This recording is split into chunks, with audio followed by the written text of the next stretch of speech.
La voie de la vérité. La voie de la vérité, c'est la vie chez vous. C'est la vie en vous.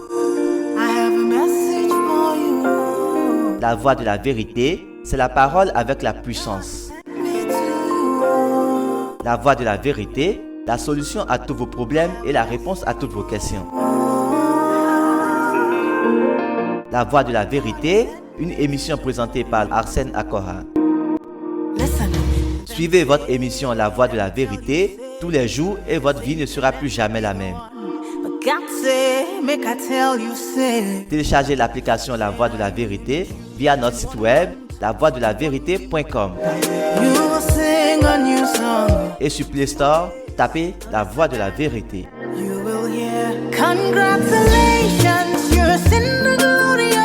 Envoyez-nous vos témoignages et préoccupations sur le numéro WhatsApp 01 92 37 70 97.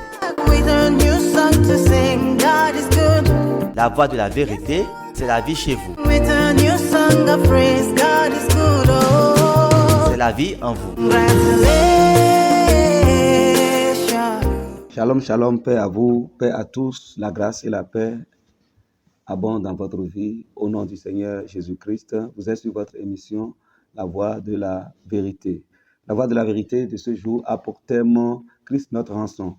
Je suis Arsène Akora, homme de Dieu.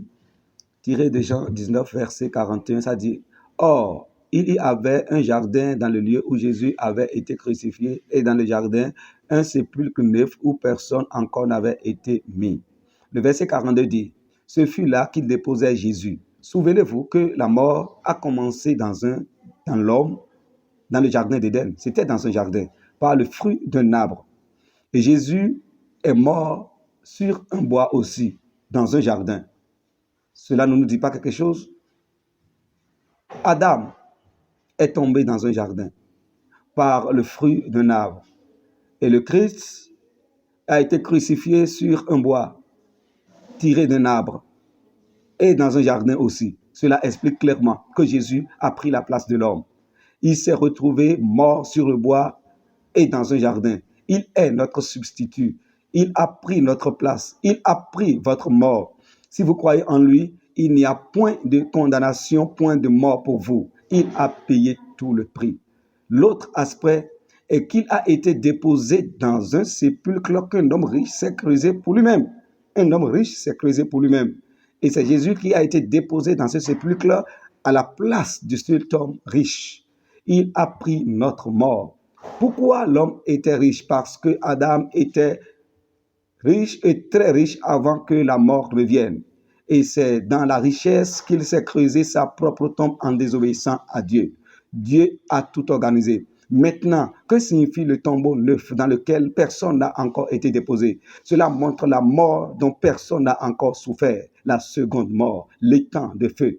Il est le premier à en souffrir à notre place. Aucun homme n'a encore connu la seconde mort, mais Christ l'a connu. Il est le premier à souffrir de cette mort pour que quiconque croit en lui n'en souffre jamais. C'est pour cela que tous ceux qui sont en lui n'auront pas à souffrir la seconde mort. Car Dieu n'a voulu qu'aucun en souffre.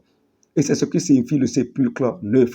Réjouissez-vous parce que maintenant, par le Christ, la mort, que ce soit la première mort, que ce soit la seconde mort, toutes ces morts, tous les types de morts ont été complètement effacés, supprimés, bannis de votre chemin. Vous êtes pour la vie, vous marchez sur le chemin de la vie et la vie est pour vous. Vous êtes bénis au nom du Seigneur Jésus-Christ. Réjouissez-vous toujours, je le répète, réjouissez-vous pour la merveilleuse grâce, l'excellente grâce que le Père a manifestée dans notre vie par Jésus-Christ notre Seigneur. Priez maintenant.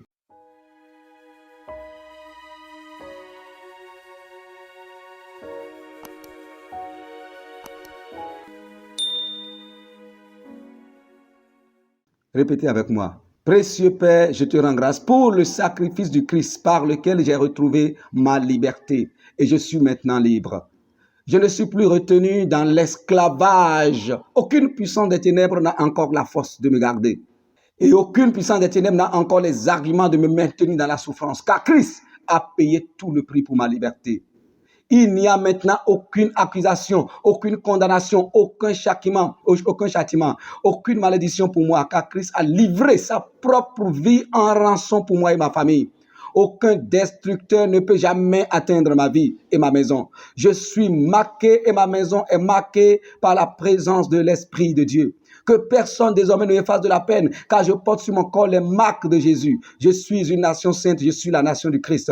Qu'aucun diable, qu'aucun démon, qu'aucune maladie, qu'aucun esprit méchant, qu'aucun esprit de famille ne me fasse de la peine, car je porte la marque de Dieu sur moi. Et la preuve, et c'est la preuve que je n'appartiens point à ce monde. Je condamne toute bouche qui se lève en justice contre moi. Tout complot contre ma vie est un échec au nom du Seigneur Jésus-Christ. De même que Pharaon et toute son armée ont péri dans la mer Rouge quand ils essayaient de poursuivre les enfants d'Israël après leur sortie de l'Égypte. C'est ainsi que toute force de ténèbres qui s'élève contre ma vie, tout méchant, toute association de méchants qui se dresse contre ma vie, périssent et sont écrasés automatiquement. Au nom du Seigneur Jésus-Christ. C'est accompli ainsi dans ma vie, dans le nom de Jésus-Christ. Vous êtes bénis. Cette parole travaille dans votre vie. Vous prospérez partout. La lumière sur votre chemin. La lumière en vous, sur vous. La lumière sur votre route. Jamais vous ne verrez le blocage sur votre chemin.